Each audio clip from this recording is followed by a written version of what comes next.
एक बड़ा common question है जो अक्सर मेरे से बहैसियत दोस्त, बहैसियत काउंसलर पूछा जाता है कि जी हाउ टू हैंडल ब्रेकअप से कैसे निकलें, और किसी ऐसे टॉक्सिक इंसान को अपनी ज़िंदगी से कैसे निकालें जिसे भूलना आपके लिए नामुमकिन है, जिसे पाना आपके लिए नामुमकिन है, लेकिन वो आपकी ज़िंदगी की रुकावट बन गया है। तो इस सब से बाहर कैसे निकलें? बहैसियत स्टूडेंट ऑफ ह्यूमन बिहेवियर और अपने काउंसलिंग के एक्सपीरियंस से मैंने जो कुछ सीखा है उससे मेरी एक अंडरस्टैंडिंग डेवलप हुई है इस टॉपिक को लेके, which I love to share with you and I believe that it can really help. बज़ाहिर शायद हमें ये एक नॉन इशू लगता है और हमारी सोसाइटी में ऐसे इश्यूज़ को उस तरह से नहीं देखा जाता जिस तरह से देखा जाना चाहिए। मे बी क्योंकि इसका विक्टिम जो है हॉस्पिटल जाता नज़र नहीं आता, वेंटिलेटर पे मरता नज़र नहीं आता, उसके कोई ब्लड टेस्ट नहीं होते, मेडिकल डायग्नोसिस नहीं होता, तो शायद हम इसे नॉन इशू समझते हैं। और कुछ लोग शायद इसे बचपना या दीवानापन कहते हैं। लेकिन कभी आप किसी ऐसे इंसान से मिलिए जो इस सूरत हाल से गुज़र रहा हो, उसके लिए ज़िंदगी और मौत का मसला होता है। I have no doubt to say कि ये इंसानियत का most complicated, most common issue है, और ये इतना कम्प्लेक्स तरीन क्वेश्चन है कि इसका अंदाज़ा आप इस बात से लगा लें कि दुनिया जहाँ का सारा म्यूज़िक, दुनिया जहाँ के सारी शेर व शायरी, दुनिया जहाँ के सारे शायर, फ़लसफ़ी सदियों से इसी एक वर्ड मोहब्बत का रोना रोते आ रहे हैं, इसी एक वर्ड पे लिखते लिखाते आ रहे हैं। लेकिन शायद हम सारे इंसान मिलके भी इस एक वर्ड मोहब्बत की कोई प्रीसाइज अंडरस्टैंडिंग डेवलप नहीं कर सके, इसका कोई प्रीसाइज डेफिनेशन, इसकी कोई स्पेसिफिक डेफिनेशन हम नहीं बना सके, इसका कोई मैकेनिज़्म, स्ट्रक्चर समझ नहीं सके। शायद इसीलिए इंसान ही इंसान को धोखा देता है, इंसान ही इंसान के लिए उसकी ज़िंदगी ट्रेजेडी बना देता है, और इसी तरह ये विशिष्ट सर्कल जो है इंसानों का इंसानों को ट्रेजेडीज़ में मुब्तला करने का चलता रहता है। लेकिन सवाल ये है कि इससे बाहर कैसे निकला जाए, हाउ टू हैंडल इट। अपनी ज़िंदगी का कंट्रोल किसी एक इंसान से वापस कैसे लिया जाए। आसान नहीं है, ये बिल्कुल आसान नहीं है, लेकिन ये नामुमकिन भी नहीं है। मैं बहुत अच्छे तरीके से समझता हूँ कि आप में से अगर कोई इस सिचुएशन से गुज़र रहा है तो उसकी रियलिटी और मेरी रियलिटी में बड़ा फ़र्क है। लेकिन मैं आपसे जो भी बात करूँगा मैं बड़ी रिस्पॉन्सिबिलिटी और बड़ी एहतियात से करूँगा, क्योंकि मैंने इन चीज़ों को अपने दोस्तों में, अपनी फैमिली में बड़ी करीब से देखा है, बड़ी करीब से इसको स्टडी किया है। And I am not going to give you any lecture, speech, counselling और एनीथिंग लाइक दिस। लाइफ की कुछ रियलिटीज़ हैं जो मैंने अनफोल्ड की हैं अपने लाइफ एक्सपीरियंसेस से और लोगों की काउंसलिंग से, which I really want to share with you. सबसे पहली चीज़ कि दुनिया का कोई दूसरा इंसान आपकी कोई हेल्प नहीं कर सकता अगर आप अपनी हेल्प करने के लिए कमिटेड नहीं हैं। ये फैसला आपने करना है कि आपने अपनी सिचुएशन को चेंज करना है या नहीं करना।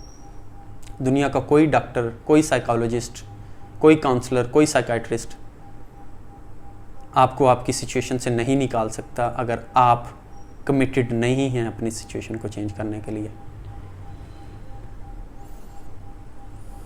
सिर्फ़ और सिर्फ आप हैं जो अपनी इस सारी परेशानियों, सारी मुसीबतों, सारे इस दर्द को महसूस कर सकते हैं और इससे निकल सकते हैं, क्योंकि दुनिया का कोई दूसरा साइकोलॉजिस्ट या कोई दूसरा इंसान आपको आपसे ज़्यादा अच्छे तरीके से नहीं जानता।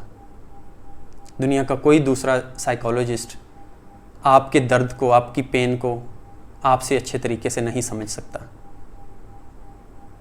क्योंकि आप अपने आप को सबसे बेहतर जानते हैं, इसीलिए आप अपने सबसे अच्छे मददगार भी हैं। You just have to realise this. और कुदरत ने आपके अंदर हर वो पोटेंशियल रखा है कि आप अपनी मदद आप कर सकते हैं। लेकिन हमारा रोल, किसी दोस्त का रोल किसी भाई का रोल, पेरेंट्स का रोल आपको फैसिलिटेट करना है। मेरा ये मैसेज रिकॉर्ड करना आपको फैसिलिटेट करना है, to make you realise few things, कि कुछ बेसिक क्वेश्चंस हैं लाइफ के अंदर जिनको समझना, जिनको अनफोल्ड करना, जिनका जवाब ढूंढना हमारे लिए बहुत ज़रूरी है। आप किसी ऐसी ट्रेजेडी से गुजर रहे हैं कि जहां आप अपने ब्रेकअप को हैंडल नहीं कर पा रहे, आप किसी से मोहब्बत करते हैं लेकिन वो आपसे नफ़रत करता है, आप किसी को पाने के लिए दुनिया जहां की हर नेमत ठुकराने के लिए तैयार हैं लेकिन वो आपकी शक्ल देखने के लिए तैयार नहीं, आप अपनी सिचुएशन को चेंज नहीं कर पा रहे। So you must have to ask this questions to yourself. सबसे बेसिक क्वेश्चन कि क्या इंसानी रिश्ते कभी भी एब्सोल्यूट होते हैं? क्या कोई भी इंसानी रिश्ता एब्सोल्यूट होता है, हमेशा के लिए होता है? किसी भी इंसान का किसी भी दूसरे इंसान से बनाया गया कोई भी इंसानी रिश्ता हमेशा के लिए नहीं होता। कोई भी इंसानी रिश्ता परमानेंट नहीं होता। कभी भी कोई भी इंसानी रिश्ता हमेशा के लिए नहीं होता। आप किसी से जितनी भी कस्में, वादे, कमिटमेंट्स, निकाह, डॉक्यूमेंट्स जो भी कर लें, आप कर सकते हैं, लेकिन दुनिया का कोई इंसान आप समेत किसी को हमेशा साथ रहने की गारंटी नहीं दे सकता। आप जिसके लिए रो रहे हैं, जो आपको छोड़ के चला गया है, आप खुद भी उसके साथ हमेशा रहने की गारंटी नहीं दे सकते। आप खुद भी हमेशा उसे मोहब्बत करने की गारंटी नहीं दे सकते। दुनिया का कोई इंसान नहीं दे सकता, ये सिर्फ आपका मामला नहीं है। सो इंसान का बनाया हुआ कोई भी रिश्ता हमेशा के लिए नहीं होता। कोई वादा, कोई डॉक्यूमेंट, कोई कमिटमेंट उसकी गारंटी नहीं होती। और दूसरी चीज़, you must have to define yourself that who you are as a human. As a human आपकी लिमिट्स क्या हैं, आपके फीचर्स क्या हैं? क्या आज आप जो सोचते हैं हमेशा के लिए वही सोचते थे? क्या वक्त के साथ आपकी प्रायोरिटीज़ कभी चेंज नहीं हुई? क्या सारे इंसानों की प्रायोरिटीज़, समझ, अकल, फैसले वक्त के साथ चेंज नहीं होते? क्या ये आपका इंडिविजुअल मामला है? सारे ही इंसानों का यही मामला है। क्या आपका अपनी बॉडी के ऊपर, अपने जिस्म के ऊपर, अपनी सोच के ऊपर, अपने फैसले के ऊपर, अपनी विल के ऊपर 100% कंट्रोल है? किसी इंसान का नहीं है, आपका भी नहीं हो सकता।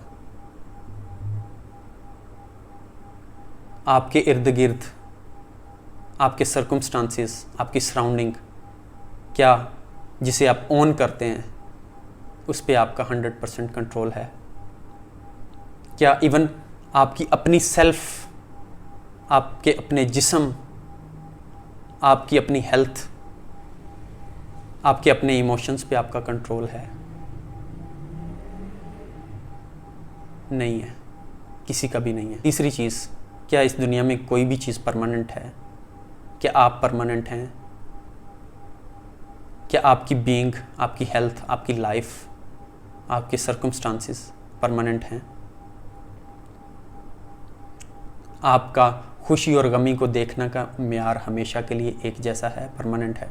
मैं समझता हूँ कि जो इंसान किसी ट्रेजेडी से गुजर रहा होता है उसकी रियलिटी डिफरेंट होती है। उसकी आंखों के आगे आया अंधेरा, उसकी ज़िंदगी में आया अंधेरा ही उसकी रियलिटी होता है, और शायद उसके लिए रीजनिंग और लॉजिक किसी आम इंसान से मुख्तलिफ होती है। और मैं उसकी इस अंधेरे की रियलिटी, उसकी आंखों के आगे छाए हुए अंधेरे की रियलिटी को समझता और एक्सेप्ट करता हूँ, लेकिन उसके पैरेलल भी एक रियलिटी है जो मेरी रियलिटी नहीं है। वो कुदरत की रियलिटी है और वो अनचेंजेबल है, जो डेफिनेट है कि कोई भी चीज़ हमेशा के लिए नहीं रुकती। आपका गम, आपका अंधेरा, आपकी ट्रेजेडी, कुछ भी हमेशा नहीं टिकता। मैं समझ सकता हूँ कि जिसकी आंखों के आगे अंधेरा है उसे वो अंधेरा दायमी और हमेशा के लिए ही नज़र आता है, लेकिन ये मेरा ओपिनियन नहीं है, ये कुदरत का कानून है कि अंधेरा हमेशा छटता है। और अगर ये सारी रियलिटीज़ और अपॉर्चुनिटीज़ देखने और समझने के बाद भी आपको लगे कि आपकी ज़िंदगी नामुमकिन है, आपका किसी को भुलाना नामुमकिन है, आपको लगे कि आपकी ज़िंदगी में आया ये अंधेरा परमानेंट है, तो फिर भी आपने रुकना नहीं है। कि ज़िंदगी का एक ही असूल है कि ये हमेशा चलती है और ये हमेशा चलती रहेगी। सिर्फ आपने रुकना नहीं है। कायनात बहुत बड़ी है और दुनिया में 7 बिलियन इंसान हैं और इन 7 बिलियन में से बहुत सारे यकीनन आपके उस एक इंसान से जिसकी खातर आपकी ज़िंदगी स्टक हो गई है बहुत बेहतर होंगे हर लिहाज से। वो सारे के सारे 7 बिलियन इंसान बाहें फैलाए आपके इंतज़ार में खड़े हैं। वो सारे के सारे मोहब्बत करने वाले इंसान आपके दोस्त बनना चाहते हैं, आपकी ज़िंदगी का हिस्सा बनना चाहते हैं, आपकी ज़िंदगी में वैल्यू ऐड करना चाहते हैं। लेकिन मैं जानता हूँ, मैं समझता हूँ कि वो आपको नज़र नहीं आएंगे, क्योंकि आपकी आंखों के आगे अंधेरा है।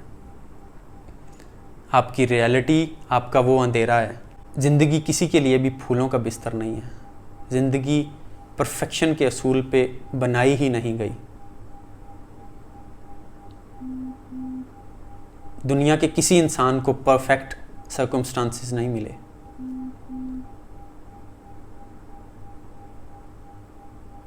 सिर्फ एक चीज़, रुकना नहीं है, ज़िंदगी को मौका देना है, आइसोलेट नहीं करना।